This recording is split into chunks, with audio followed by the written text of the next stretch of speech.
우리가 살아가는 이 시대에도 주님께서는 하나님 주님을 따르는 그 제자들에게 또 주님을 따르는 주의 백성들에게 능력과 권위로 함께 하시는 줄 믿습니다. 왜냐하면 주님께서 우리와 함께 하시기 때문에 주님의 그 능력과 권위는 항상 우리와 함께 합니다. 그래서 우리가 구하면, 또 우리가 특별히 믿음으로 구하면 하나님께서 역사하시고 일해 주실 줄 믿습니다. 근데 문제는 믿음인 것 같아요. 믿음이 있을 때 주님께서 역사하십니다. 근데 요구하시는 믿음도 크지 않죠. 겨자씨만한 믿음만 있어도. 사실은 겨자씨라는 게 아마 찾아보시면 알겠지만 씨 중에서 가장 작은 씨 중에 하나라고 합니다. 눈에 보일까? 그런 작은 것이 뿌려질 때 큰 나무가 되어서 많은 새들이 깃들 수 있는 나무로 자라는 것처럼 우리의 작은 믿음이 하나님께 상달되어졌을 때 주님께서는 그것을 통해서 우리가 감히 상상할 수 없는 일들을 행하시는 줄 믿습니다. 근데 우리한테 그런 간절함이 있는지, 이런 믿음이 있는지, 왜 이렇게 그런 하나님의 놀라운 이적과 기사가 일어나지 않을까? 믿음이 부족하고요. 어쩌면 믿음이 필요 없는 시대에 살아가고 있는 또 우리의 현실도 바라보게 됩니다. 웬만한 것은 사람의 지혜와 능력으로 할 수 있는 시대입니다. 병도 고치고, 더 나아가 이제는 뭐 사람을 복제해서 뭐 인공장기를 만든다느니 어쩌면 신의 영역까지 막 손을 내뻗고 있는 그런 사람들의 모습 속에서 믿음이 없을 수밖에 없는, 믿음이 작아질 수밖에 없는, 일단은 내 힘으로 하고 이제 할 수 없는 것 정도나 이제 주님께 구하자. 근데 하나님께서는요, 우리가 모든 것으로 모든 것을 가지고 주님 앞에 나아가는 것을 기뻐하시고 작은 믿음으로부터 시작해서 우리의 믿음으로 주님께서 역사하시는 하나님이신 것을 믿고 의지하시고 구하시는 여러분 되시길 주님으로 축복합니다. 의심하지 마시고요, 담대한 마음으로 하늘의 모든 권세와 영광이 하나님께 있는 줄 믿습니다. 주의 이름으로 나아갈 때 주님의 능력과 권위가 우리와 함께 하심으로 능히 못 고칠 병이 없고요. 또 우리의 인생에 위로하시며 또 능력으로 함께 하시는 하나님이신 줄 믿습니다. 사실 두려움이 있는 것도 사실이죠. 이런 것에 대해 얘기할 때 안 들어주시면 어떡하지? 사실은 그리 아니하실지라도, 우리가 믿음이라고 얘기했을 때 그 믿음은 그리 아니하실지라도까지 포함하는 믿음이어야 합니다. 그러니까 하나님에 대한 절대적인 신뢰, 주님께서 주시는 데 이유가 있고 안 주시는 데 이유가 있는, 이것이 안 주신다고 해서 능력이 없으신 것이 아니라, 나를 사랑하지 않으시는 것이 아니라, 하나님께 나를 사랑하시며 하나님께서 하늘과 땅의 권세를 가지신 것은 너무나 마땅하고 당연한 줄 믿습니다. 그래서 하나님 안에 치료하실 것도 치료하지 아니하실 모든 권세가 주님 안에 있고요. 또 주님의 뜻 안에서 그 주님의 뜻은 항상 선하며 옳은 것에 대해서 우리가 예수님의 십자가 부활로 예수님께서 이 땅에 사시면서 우리에게 부셨던 그 하나님의 옷을 통해서 인정하고 또 믿음으로 주님 앞에 나아가시는 여러분 되시길 주의 이름으로 축복합니다. 우리가 그런 믿음으로 나아갈 때 주님께서 우리의 삶 속에서 역사해 주실 줄 믿습니다. 자, 그런데 이런 능력을 주신 이유가 다른 것이 아니라 하나님 나라를 전파하게 하시기 위해서, 제자들이 나아가서 한 일은 두 가지입니다. 하나님 나라를 전파한 것과 병든 자를 고쳐주는 일이었죠. 그런데 그 일이 누가 하신 일인가 봤더니 예수님께서 하신 일입니다. 9장 11절에 보시니까 예수님께서 예수님을 찾아온 무리들을 영접하시면서 그들에게 해주신 일이 두 가지, 하나님의 나라의 일을 얘기하며 병 고칠 자를 고치시더라. 우리는 주님께서 하신 일을 그대로, 또 주님께서 우리에게 명령하신 일을 그대로 하는 그런 주님의 동역자, 사명자의 삶을 살아야 되는 줄 믿습니다. 주님께서 명령하시지 않으신 것을 하는 것은 옳지 않죠. 또 주님께서 명령하셨는데 하지 않는 것도 옳지 않습니다. 우리가 하나님 나라 일도 얘기하지만 병도 고치고 사람들도 위로하고 또 기도함으로 그 하나님께서 우리에게 명령하신 그 사명을 온전히 감당하시는 여러분들 주님으로 축복합니다. 좀 조지 워싱턴의 그 성경은 얇았다고 합니다. 그는 계몽주의, 그때는 항상 한참 그거였잖아요. 인라인먼트, 사람의 지혜와 지식으로 할 수 없는 일 없다, 이런 마음들이 있어서 기적을 믿지 않았습니다. 그래서 자신의 성경에서 기적과 이사가 일어나는 부분은 잘라냈다고 합니다. 그래서 그의 성경은 얇았다고 해요. 여러분의 성경은 어떠십니까? 가지고는 다니지만 이거는 있을 수 있는 것 같아, 저건 저럴 수 아닌 것 같아, 이거는 사람들이 예수님을 신격화하려고 넣어놓은 거 아닐까? 그러지 마시고, 예수님 부활하셨잖아요. 부활하신 후에 제자들이 어떻게 얘기했어요?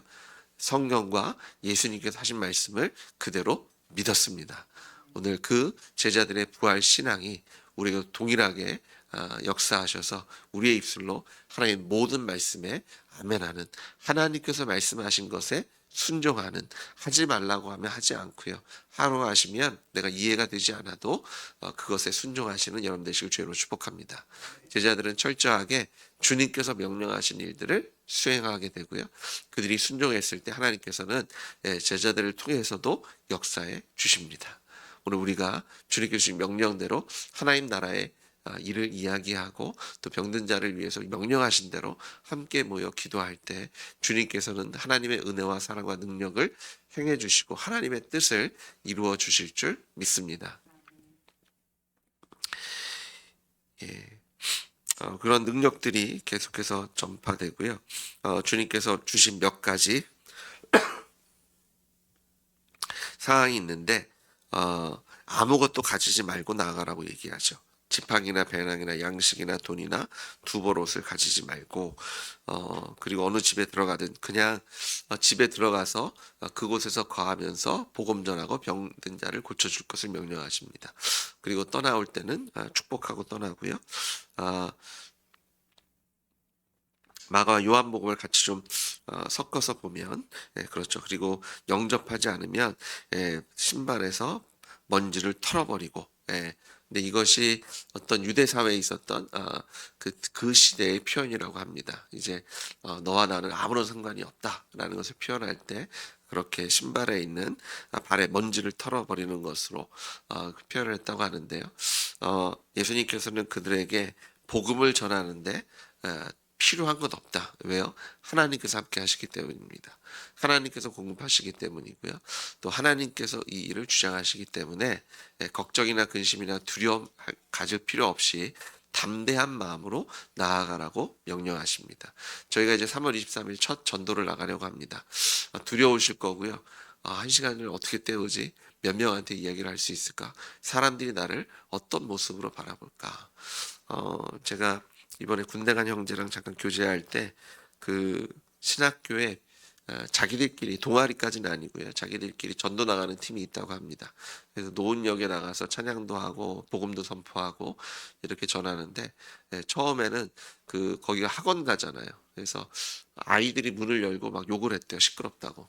막 찬양하면서 하니까. 그리고 지나가는 사람들이 경찰에 신고해가지고 경찰에 출동하기도 했다고 합니다. 근데 그들이 계속해서 꾸준하게 했더니 이제 사람들이 궁금해하기 시작했다고 얘기하더라고요. 도대체 뭔데 이걸 이렇게까지 하는지, 왜 이렇게 욕먹어 하면서 계속해서 나와서 도대체 예수가 누군지, 뭐 교회가 뭔지, 저 사람들 뭐 하는 건지, 이런 궁금증을 불러일으켰다라는 간증을 들었습니다. 사실 두려워할 것은 저희가 아니라 누구예요? 세상입니다. 떨어야 할 것은 저희 교회가 아니라 마귀입니다. 예수님의 복음이 선포되어질 때 하나님의 크고 놀라운 역사가, 구원의 역사가 그 땅에 하나님께서 이루어 주실 줄 믿습니다. 두려워하지 말고 담대한 마음으로 걱정과 근심 가지지 마시고요, 하나님께서 우리 입술에 할 말을 넣어 주실 겁니다.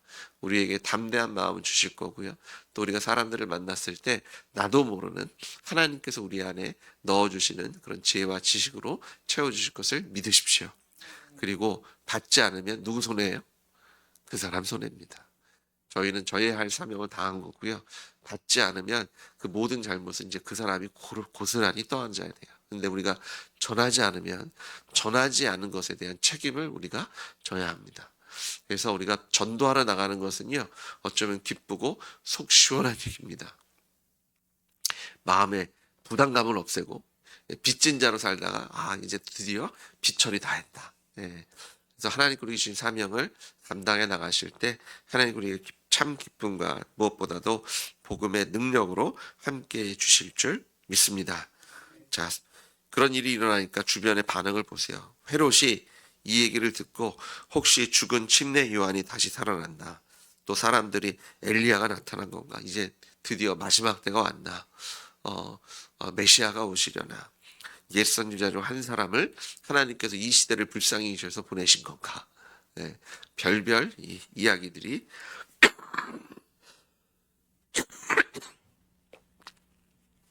죄송합니다. 별별 이야기들이 다 일어나게 되는 것을 보게 되죠. 우리가 하나님 말씀에 순종하고요. 말씀대로 복음 전할 때 세상이 걱정하고 근심하고 두려워할 일이지 우리가 걱정 근심할 일이 아닌 줄 다시 한번 확인하게 됩니다. 헤롯 왕이 두려워 떨기 시작합니다. 침례 요한을 죽인 잘못이 있잖아요. 거기다 다른 사람들도 궁금해 여깁니다. 예수님뿐만 아니라 그의 제자들이 예수님께서 주신 권위와 권세와 능력으로 하나님의 일을 전하고 하나님 나라를 선포하고 병든 자들을 치료하는 그런 하나님의 약속이 실현되어지는 것들을 통해서 그들이 질문을 하기 시작합니다. 도대체 이 예수님은 누구신가? 그리고 예수님께서는요, 이 본인의 사역과 또 제자들의 사역을 통해서 그 세상의 질문에 대해서 대답하고 계신 겁니다. 내가 바로 너희들이 그렇게 기다렸던 하나님의 아들, 독생자, 메시아, 인자가 이 땅에 온 것을 선포하시는 주님의 모습을 보게 됩니다. 우리가 나아가서 복음 전할 때 세상이 알 겁니다. 주님 다시 오실 것을 알 겁니다. 예수님께서 부활하신 예수님께서 지금도 살아계심을 그들이 알게 될 겁니다. 그 예수님이 지금도 이 땅을 통치하고 계시고 또한 심판하실 것을 그들이 듣게 되고요. 두려워하게 되고 또 하나님께서 그것을 통해서 그들을 하나님의 나라로 또한 인도하실 줄 믿습니다. 세상이 감당할 수 없는 세상이 오히려 두려워 떠는 그런 하나님께서 우리에게 맡긴 사명을 감당해야 되는 이것이 우리의 특권이며 또 우리가 감사할 일이고 저 기쁨과 담대함으로 당연히 해야 할 일인 줄 믿습니다. 저희가 두려워하지 않고 걱정하지 않고 담대하게 복음 전하고 또 담대하게 세상을 축복해주고 기도하는 자리에 쓰시는 여러분 되시길 주님으로 축복합니다. 자, 그랬더니 또 다른 사람들은 예수님을 쫓기 시작합니다. 어떤 사람은 궁전에서 걱정만 하고 근심만 하고 어떤 사람은 질문을 던지고 그런데 이 중에서 가장 잘한 사람은 누구예요?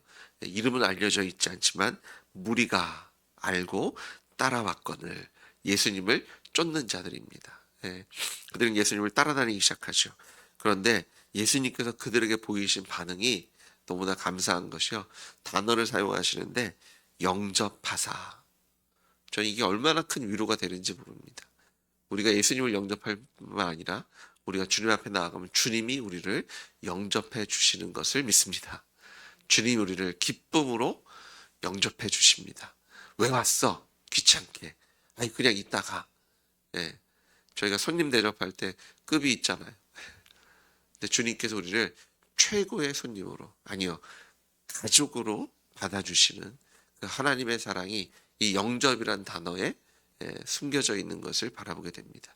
오늘 이 아침에 하나님께 여러분을 우리 교회 안에서 영접해 주신 줄 믿습니다. 기쁨으로 잘 왔다.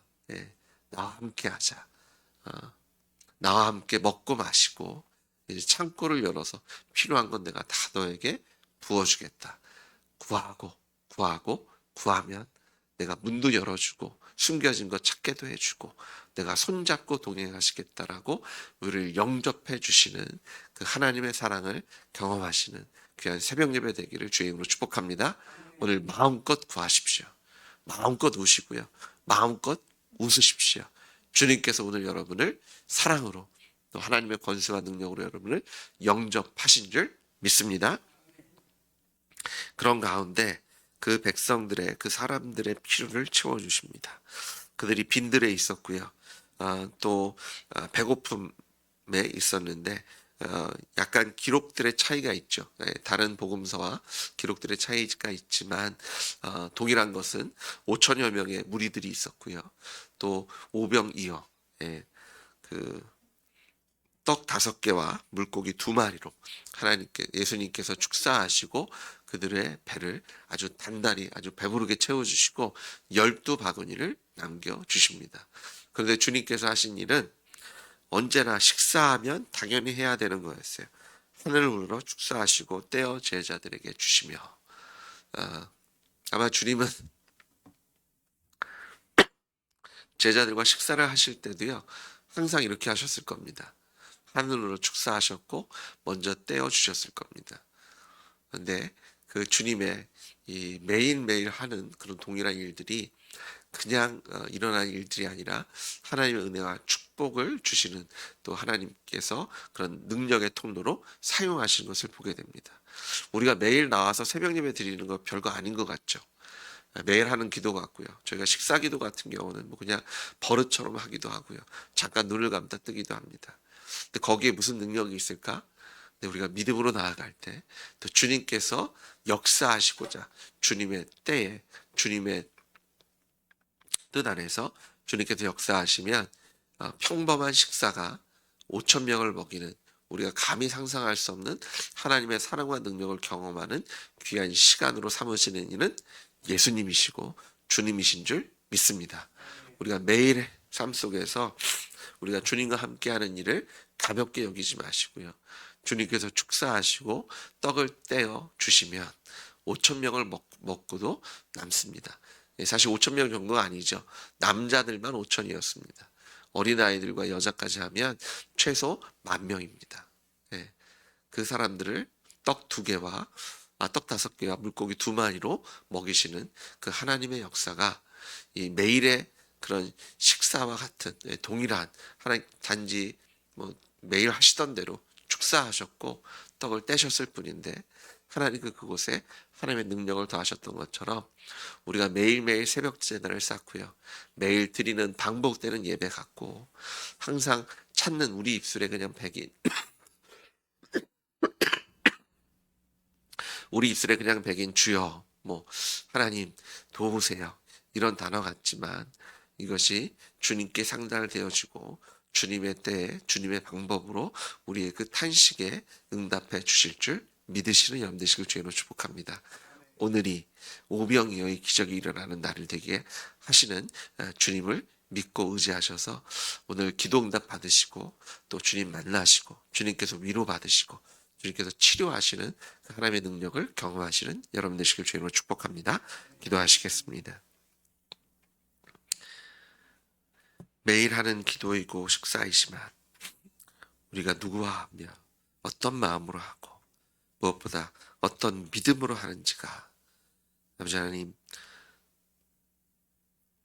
주님께서 받으시면 우리가 상상할 수 없는 일을 행하시는 주님의 그 손길과 주님의 그 능력을 경험케 하실 줄 믿습니다. 하나님 우리도 믿음으로 이 새벽에 주님 앞에 나왔습니다. 아버지 하나님 의심하지 않고 그리 아니하실지라도 주님의 절대적인 주권과 우리를 향한 하나님의 그 끊임없는 변함없는 그 사랑하심과 인자하심을 믿는 믿음으로 주님 앞에 나아가게 하셔서 오늘 살아계신 하나님을 그 우리를 사랑하시는 우리에게 생명을 주기를 꺼려하지 마다하지 않으셨던 그 예수님의 사랑과 하나님의 은혜와 성령님의 역사를 경험하는 몸된 교회 될 수 있도록 주님께서 이 새벽에 우리를 도우시고 믿음에 믿음을 더하시며 은혜에 은혜를 더하시고 주님의 지혜와 지식을 더하셔서 하나님의 뜻을 분별하며 하나님과 함께 동역하고 동행하는 우리 교회 될 수 있도록 우리의 가정 될 수 있도록 우리의 기업 되게 주님께서 축복하실 줄 믿습니다. 오늘이 오병이어의 기적을 경험하는 그 날이 되기를 소망합니다. 믿음으로 구하오니 주여 역사하실 줄 믿습니다. 예수님의 이름으로 기도드렸습니다. 아멘.